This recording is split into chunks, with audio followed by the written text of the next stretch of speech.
In a dusty corner of a forgotten village where dreams rarely survived and survival itself was a daily triumph, lived a little boy named Amir, who had nothing but hunger in his belly and hope in his heart, and though his clothes were tattered and shoes non-existent, his eyes gleamed with the kind of fire no poverty could extinguish.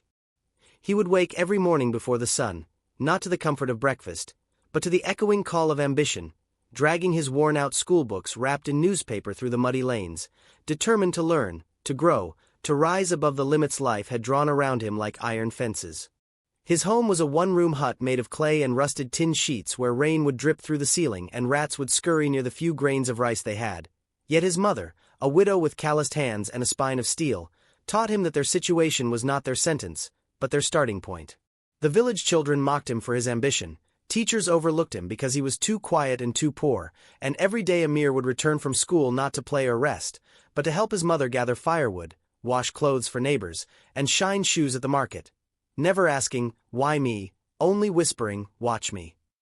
One day, as he studied by the dim glow of a street lamp because his house had no electricity, a stranger passed by, paused, and asked what he was reading, and when Amir answered in perfect English, the stranger was stunned. He was a retired professor who had never seen such clarity in a child's voice, such hunger not for food but for greatness.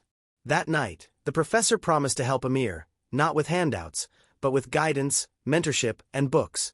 Because even though the world had forgotten this boy, his spirit demanded to be remembered.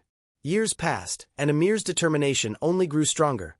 He topped every class, walked miles to attend science fairs, borrowed internet time from the local library, and applied for a scholarship abroad with an essay titled "The Mud Can't Drown My Dreams." An essay that moved judges to tears and earned him a full ride to one of the world's top universities. On his first flight, as he looked down from the clouds, he didn't feel above his village.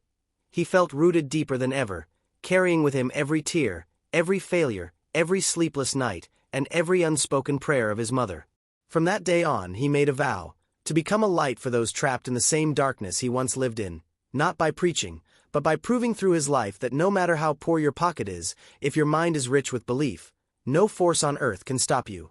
He went on to build schools for children like him, created opportunities in villages no one remembered, and stood on global stages telling the world not about his genius, but about the day he decided that he would never give up, that pain would not define him, and that destiny favors those who refuse to stop walking even when the road disappears.